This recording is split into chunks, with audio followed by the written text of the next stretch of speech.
All right, what's going on, everybody? My name is Joseph, and background on me, I'm no special. I have no military, no law enforcement experience. I just say I'm just an avid shooter. I love shooting, so that's what I do. And I just came out today to make a video on my review of the ZevTech OZ9c. So, full disclaimer, I'm not paid by ZevTech. They did not send me this gun. I bought this gun with my own money. Everything on here I bought with my own money. So this is me just going through the review. So my overall consensus on the OZ9c is that it is a phenomenal gun. I believe it shoots great, feels great on the hand, all the ergonomics are perfect. There's nothing on this gun that I would drastically change, just some minor inconveniences. And that's just, first and foremost, just want to get that out of the way. It shoots amazing. Now on to some of the problems that I've had with this gun and some inconvenience that I've noticed and didn't see in any other review out there. So the first things first is I did get the threaded barrel option. If you don't have it, this doesn't apply to you. But if you do have the threaded barrel, the thread protector does come a little loose when shooting or when you're just racking the gun. You see it just came loose there, which is normal. I would expect that from any thread, but it does come loose. Some people might not know that, but from all the time I've shot it, I've put about 4,000 rounds through this thing, and ranging from 115 grain Freedom Munitions full FMJ to 115 grain Tula steel case FMJ, and some DRT ammo, self-defense ammo. So this thing does come loose when you shoot it, but it's never come off on me, which is fine. I don't think it's that big a deal. If you want to throw a compensator on there, your prerogative, you do it. So it's never had that kind of problem. The mounting plate for the RMR, fantastic. I tightened this once, it's never come loose. Of course, I haven't changed the battery on the RMR yet. It's only been about a year. So mounting plate's great, works perfectly fine. The rail system here, it's steel, which is nice because then you don't have to worry about clamping this thing down, because I do swap between the X300 and the TLR7 quite a bit because this was my EDC gun. Keyword was. I'll get to that later. So yes, X300 works perfectly fine. Of course, when you first get it, the X300 does have a little wobble in it. You just fix that by I just add duct tape or electrical tape to the top. You can see it, you're probably not gonna see it, but yeah, just add a piece of electrical tape onto the front rail, front Picatinny segment. Works perfectly fine. It eliminates the wobble right away. So yeah, that's great, great plus. The next thing is I know some people shoot and they do have the tendency to hit the slide release when you're shooting, and that will cause the slide to lock back up and not cycle. No problem. They did a great job with elevating it here.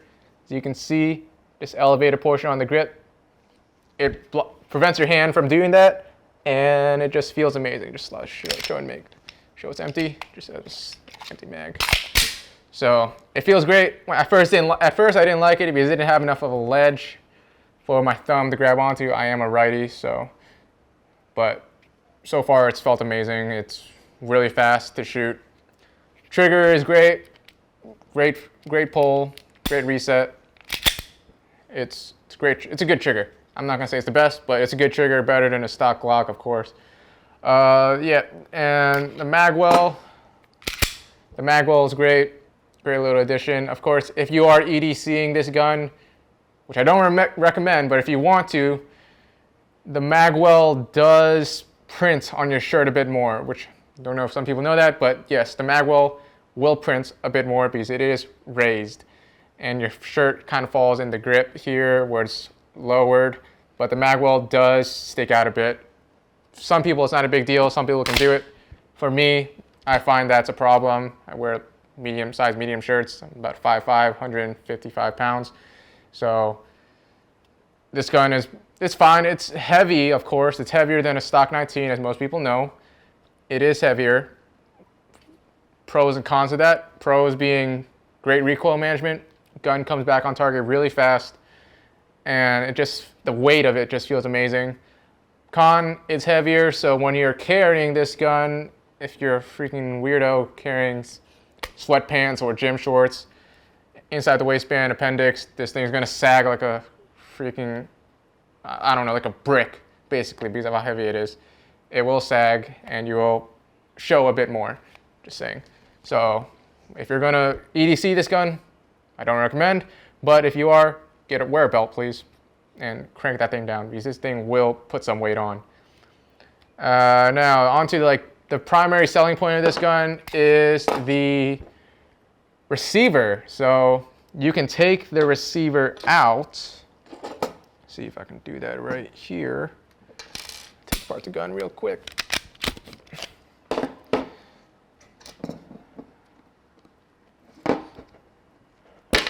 The thing that really put this on the market is the fact that it follows kind of like a SIG receiver in that it's all one piece, but using Glock parts.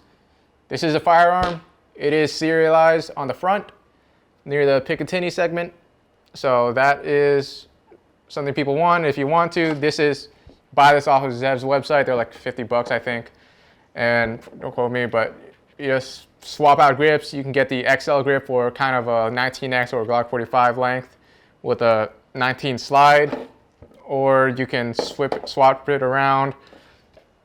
If you want to get this gun, keep in mind that a 17 slide will not work with the OZ9c frame. It will not work at all. They have stated that on their website. I have not seen any reviews on it before, but I'm just saying that now for everyone to look back on. So yeah, the 17 slide, no go. Any 19 Gen 3 slide will work. Of course, this uses a Gen 3 style firing system, so the recoil springs different. Gen 5 recoil springs, I do not believe work.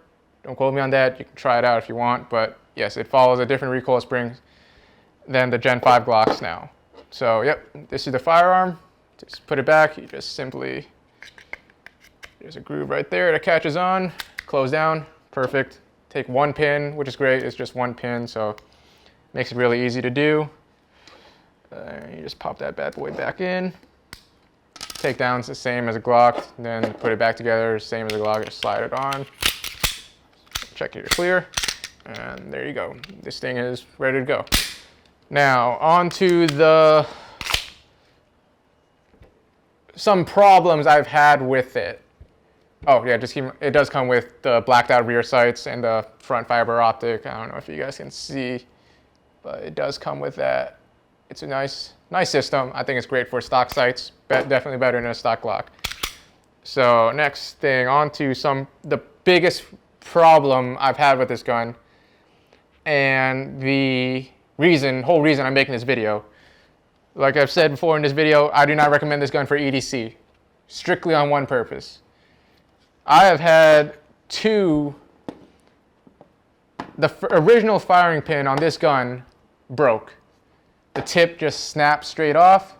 Don't know if you can see it, but the tip of this firing pin snapped straight off. You see it's not there anymore, it's flush. So that's the number one thing that started driving me away from this gun as an EDC. For the first time, I thought it was just a one-time thing, a fluke. Maybe this firing pin somehow slipped between their QC processes, and that was that. I contacted Zev, they sent me a new firing pin, and then I just kept shooting the gun, put another 1,000 rounds through it. It's worked perfectly fine.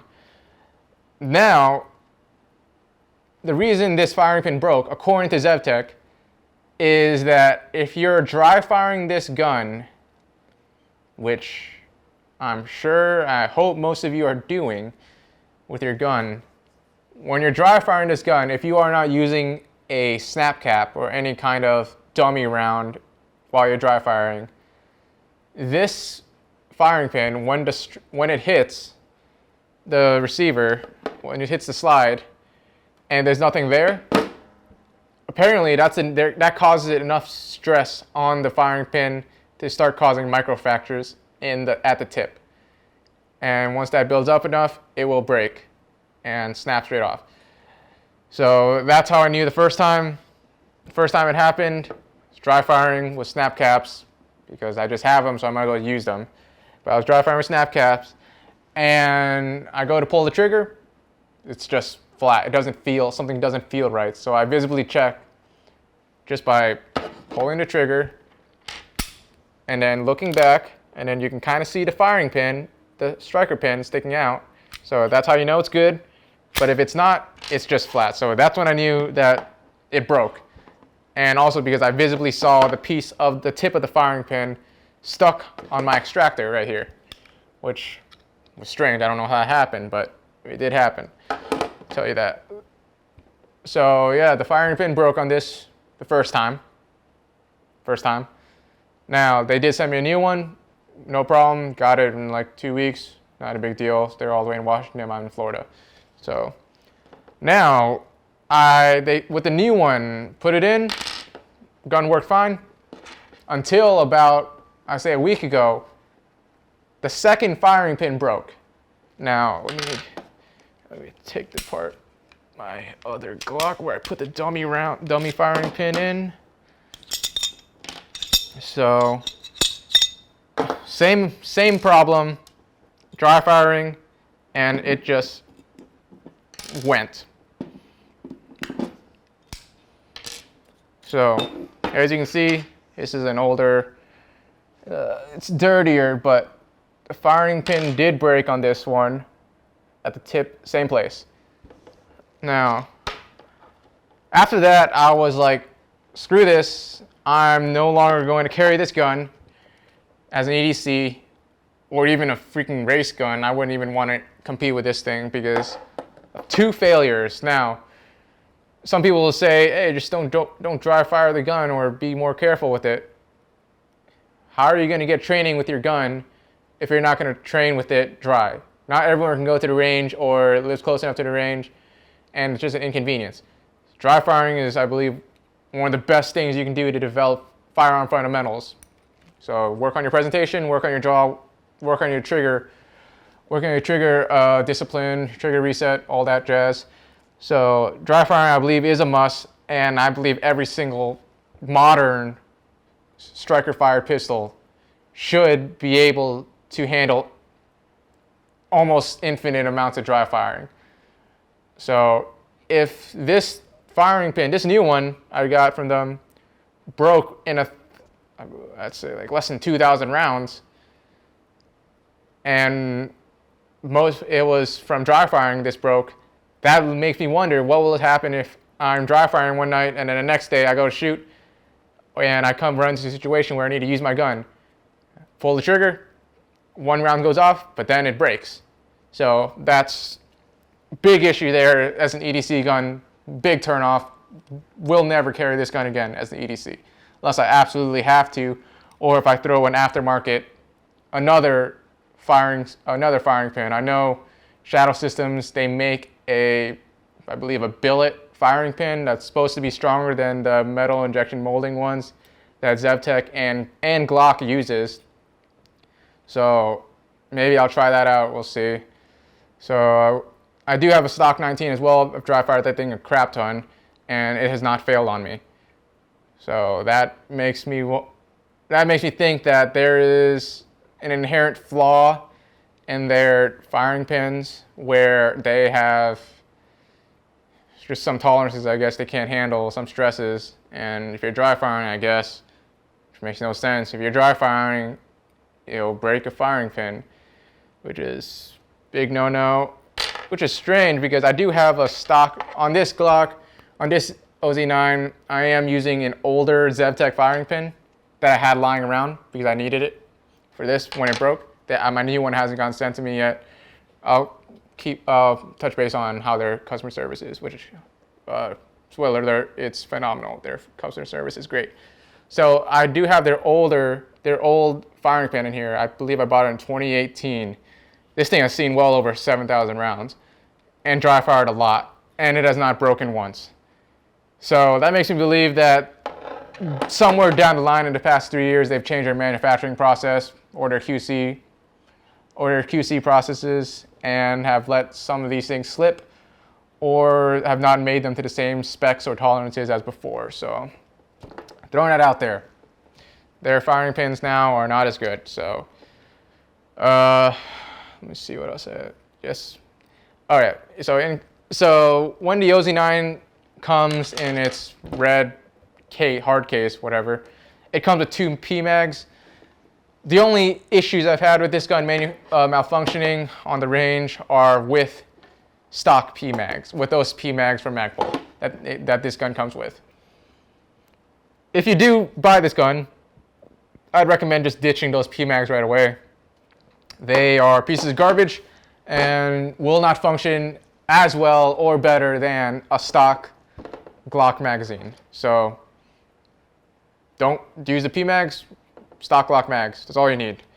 They cost a bit more, but what's reliability but a few more dollars? So recommend don't use those PMags. Just ditch them.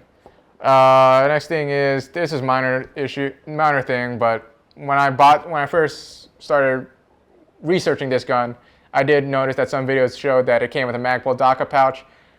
I cannot confirm if the OZ9c did come with one. I did see all those videos show the OZ9 standard model, and it did come with a DACA pouch I saw, but when I got mine, it didn't. It came with like a black ZevTech envelope, which is fine. I don't really care. I don't use it at all, but it would have been nice to know. So yeah, that's something just to keep an eye out for. Let's see, what else? Oh yeah, next thing. Holster compatibility with this gun. This gun works with any, I dare to say, any Glock 19 length holster. It's worked perfectly fine. I run the T-Rex Arms Ragnarok. I ran it. It's fine. I won't use it again. I did carry this gun with the new T-Rex Arms sidecar, the freaking door hinge looking thing. That thing has been fine. It's fit, no problem. Retention's great. Now, onto active retention holsters. If you are going to be carrying this gun to the range where you're going to need to be moving around, I, of course, most people recommend the Safariland ALS system holsters. Great holsters, phenomenal. I have 2 of them. So if you're going to use this gun, or honestly any Glock, I would run the Safariland 6360 RDS, but that holster does sit a little higher on a mid-ride because of the screw placement for the QLS plate. So keep that in mind, that it will ride higher. It will almost feel like a waist height, holster height. So that's just something to keep in mind. So that's why I switched to the Waller Tactical QUBL, I believe, where you can adjust the height of the holster. So move it to a low ride, it feels like a mid ride now. So just keep that in mind. That's something with the 6360. I'm not going to go into a super in-depth review, but in all references to this gun, use that holster if you're going to get this gun. So yeah, that's pretty much it. I want to talk about ZevTech as a company. Every time I've contacted them, they've been phenomenal in their customer service. They have answered all my questions, responded back super fast, and sent me the replacement parts super quick. So I believe their customer service is amazing. I don't have beef with them at all. I believe that they're a great company. I love what they do. I love what they stand for, their message. But in terms of this, the OZ9c, I will not recommend this gun. I would only probably recommend this gun to someone who wants to buy it for someone as a gift. I would not use this gun for EDC purposes. I would not use this gun for competition, not even duty. I would not want to use this gun. It has great features, but unless you're going to replace the firing pin, which you shouldn't for a gun that costs $1,600, I will not use it. So if you want to use it, great. Trash this firing pin right away. It's going to fail eventually. Trash the PMags, use stock mags, swap out the firing pin with something else, maybe a stock Glock firing pin, or the shadow systems. I don't know. I haven't had time with that, but yeah, trash those 2 things, and this gun it'll rock. It feels amazing. I love shooting it. I regret that I can't carry it every day, but I love it. It's great. with the compensator, I do have that as well. It feels great, but don't really need it for after using it. So yeah, that's pretty much it on this review of the OZ9c. If you guys have any questions about this gun or anything else in general about ZevTech that I might have experience with, yeah, just leave a comment down below. I'll be sure to get back to it. I'll also link my Instagram down below if you want to privately DM me any questions about this stuff. Hopefully in the future, when I get more stuff or something, I will make more reviews. And if I do get the new firing pin, when I do, it's already shipped out. But when I do get the new firing pin, I will make a follow-up video after that firing pin has reached 5,000 rounds. 5,000 rounds or dry fired, or if it breaks again, I will make a follow-up video. But if it does last through 5,000 rounds without breaking and me dry firing like my normal schedule, then I will come out with another video and let you guys know what's up. And hopefully they did fix it, but I'm not entirely sure. Stuff changes with manufacturing, but I understand that. But if they did fix it, I'll come up with another video to go over that. And yeah, that's pretty much it. So of course, if you like this video, I don't care if you sub or like, not a big deal. This is not my full-time job. So if you like this video, just leave a like, I guess. And if you have any questions, just hit me up in the comment section or slide me a DM. I'll leave my contact stuff below in the description. And yeah, I'll see you guys in the next one. Just be sure to get out there, train, be safe, train with purpose. Don't blow all your money. All right, guys, see you.